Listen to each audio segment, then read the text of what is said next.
Assalomu alaykum. Bugun 4-darsimiz rahit haqida. Hop, bolani o'sha 5 oylik mobaynida katta qilib borilarkan, agar yuqoridagi tavsiyalarimizga agar e'tibor qaratilmasa va vaqtida kalsiy hamda vitamin D larini berib borilmasa, eng ko'p uchraydigan, eng keng tarqalgan rahit kasalligi haqida gaplashamiz. Hop, rahit kasalligi bu kalsiy va fosfor almashinuvini, organizmda kalsiy va fosfor almashinuvi uni yetishmovchiligi bilan kechuvchi kasallik. Bunda yana asosiy rollardan o'ynaydigan vitamin D yetishmovchiligi ham. Rahit kasalligini sabablari, belgilari hamda davo chorasi haqida gaplashamiz. Sabablari ikki xil bo'ladi. Bunda tug'ruqgacha bo'lgan davrdagi sabablar va tug'ruqdan keyingi sabablar. Tug'ruqgacha bo'lgan davrdagi sabablar, bulardan birinchisi, ya'ni homiladorlik vaqtidagi kalsiy yetishmovchiligi, homilani qon bilan ta'minlanishini buzilishi, erta tug'ilish. Chunki bola agar 9 oylikda tug'iladigan bo'lsa, organizmlari yetilib tug'iladi. Agar 7 oylik yoki 8 oylikda tug'ilgan bo'lsa, bu kechikadi. Xuddi shunaqa suyanadagi rivojlanish ham xuddi shunaqa bo'lib kechikadi va buni hisobiga rahit kasalligi kelib chiqadi. Va ona oshqozonidagi muammolar, ya'ni yuqorida aytganimizdek, bolaga kalsiy asosan o'tishligi ona suti bilan bo'ladi. Agar ona sutida hazm bilan bog'liq muammolar bo'ladigan bo'lsa, kalsiy so'rilishi avvalo onalarimizda kam bo'ladi va hamda bolaga sut bilan o'tishligi kamayadi. Buni hisobiga ham rahit kelib chiqadi. Onani ovqat ratsionida kalsiy yetishmovchiligi, ya'ni kalsiyga boy bo'lgan mahsulotlarni kam iste'mol qilishligi, onalarimizdagi anemiyalar va boshqa yondosh kasalliklar, ya'ni buyrak, ya'ni birinchi mavzuyimizda aytgan har qanaqangi sabablar bunda ham keltirsak bo'ladi. Chunki tug'ruqgacha bo'lgan davrdagi har qanaqangi kalsiy yetishmovchiligiga sabab bo'ladigan omillar boladagi rahit kasalligiga ham sabab bo'ladi. Tug'ruqdan keyingi sabablar. Tug'ruqdan keyingi sabablar chaqaloqlarda ovqat hazm buzilishi, ya'ni onalarimiz diyetaga rioya qilishmasa, onalarda o'zi oshqozonda buzilish bo'ladigan bo'lsa, bu bolaga ham ta'sir qiladi. Va chaqaloqlarda hazm qilish, kalsiy so'rilishligi, vitamin D ni so'rilishligi kamayadi va buni hisobiga rahit kelib chiqadi. Ikkinchisi vitamin D yetishmovchiligi. Ya'ni agar bolaga o'sha 15-20 kunligidan boshlab vitamin D berilmasa, bizda odat shunaqaki, bolalarni issiq kiyintirib qo'yishadi, shamollab qoladi deb quyoshga olib chiqishmaydi. 5 oylikgacha bo'lgan bolalarni. Bu vitamin D ni asosiy sintezi quyosh orqali bo'ladi. Ya'ni teriga quyosh nuri tushgandan keyin ultrabinafsha nurlardan organizm o'ziga vitamin D ni sintez qilib oladi. Agar bolalarimiz na quyoshga chiqishmasa, na preparat, ya'ni tomchi shaklidagi vitamin D lar berilmasa, bu yetishmovchilik boshlanadi. Vitamin D yetishmasa, kalsiy yetishmaydi. Ya'ni kalsiy so'rilishi kamayib ketadi va buni hisobiga rahit kasalligi yuzaga chiqadi. Va ona sutidagi yetarlicha kalsiyning kamligi. Ya'ni aytganimizdagi bola mustaqil kalsiy preparat berishligi uchun 5 oylikdan o'tishligi va hazm jarayonlari, ya'ni bolani ovqat hazm qilish organlari to'liqligicha rivojlangan va preparatni hazm qilishga tayyor bo'lishligi kerak. Ungacha bo'ladigan bo'lsa, ona suti orqali o'tadi. Agar ona sutida kalsiy kam bo'ladigan bo'lsa, bu bolada so'rilishi ham, yetishmovchiligi ham boshlanadi. Hop, keyingisi umumiy vitaminlarning kamligi, ya'ni gipovitaminnoz. Ya'ni harakat kamligi bolalarda. Bolalarni agar beshikka belab qo'yiladigan bo'lsa, harakati kam bo'ladi. Bunda ya'ni organizm shunaqangi moslashganki, o'ziga kerakli bo'lgan, o'ziga zarur bo'lgan moddalarni so'rib oladi. Agarda harakatsiz bo'ladigan bo'lsa, har qancha ovqat yemang, organizm o'ziga hazm qilmaydi. Bolada bes olish ham bo'lmaydi va vitaminlarning so'rilishligi ham kam bo'ladi. Buni hisobiga shu vitamin D ham, kalsiy ham harakati kamligini hisobiga kam so'riladi va rahit kasalligi kelib chiqadi. Nevrologik muammolar. Nevrologik muammolar sababam rahit kasalligi kelib chiqadi. Shuning uchun homilador ayollarda homiladorlik vaqtini qanchalik sog'lom va yaxshi o'tkazsa, bolaning rivojlanishi xuddi shunaqa sog'lom va yaxshi o'tadi. Endi belgilariga o'tadigan bo'lsak, raxit kasalligining asosiy belgilari boshlarimizda shakli o'zgarish bilan boshlanadi avvalida belgilaridan. Ya'ni boshlar kattalashish boshlaydi, peshona sohasi oldinga chiqish boshlaydi, sochlar to'kilish boshlaydi. Ya'ni orqalar sochimizni, boshimiz orqa qismida sochlar to'kilib iz tushib qoladi. Bu ayni shu vitamin D yetishmovchiligidan ko'krak sohasidagi deformatsiyalar.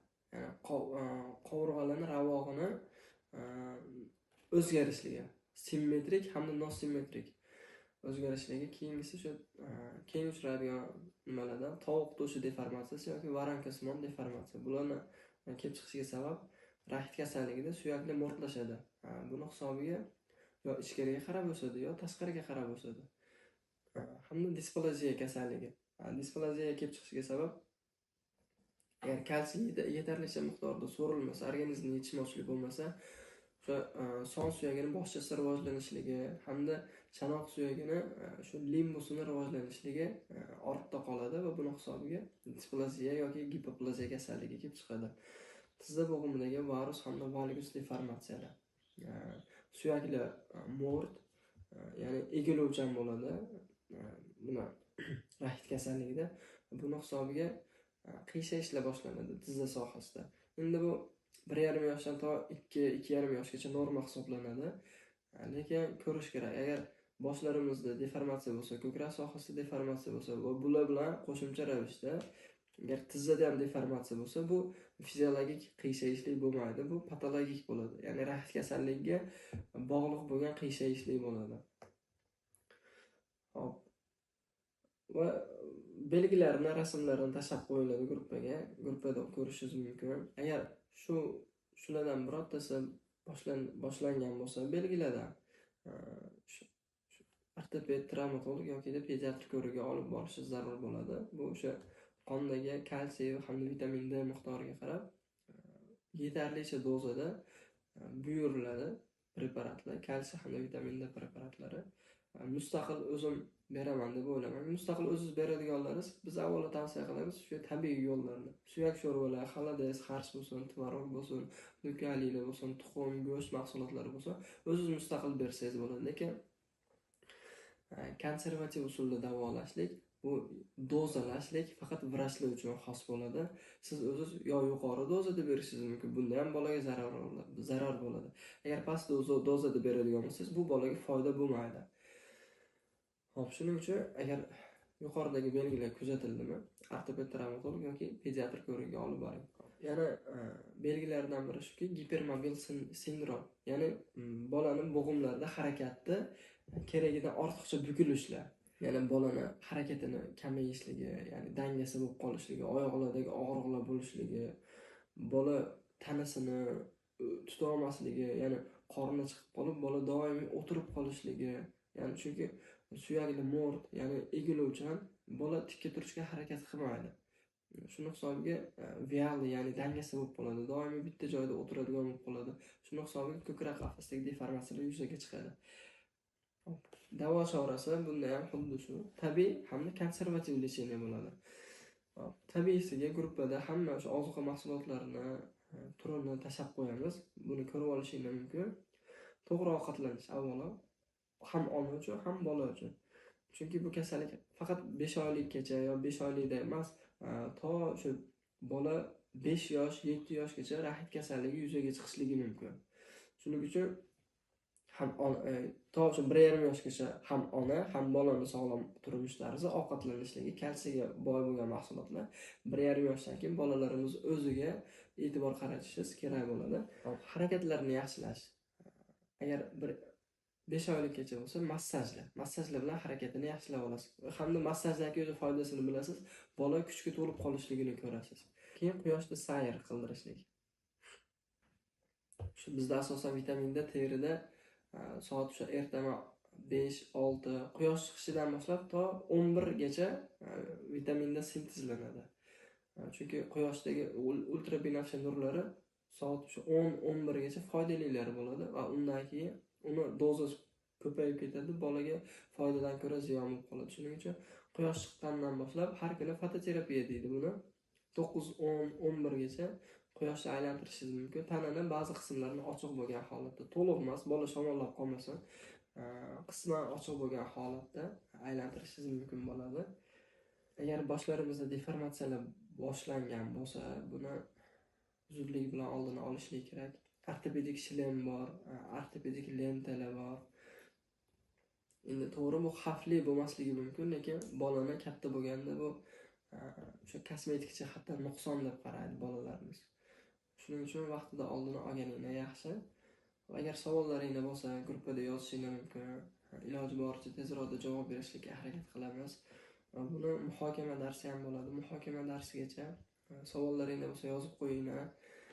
Hamma savollaringizga javob beramiz. Salomat bo'linglar. Alloh taolo foydali qilsin, manfaatli qilsin.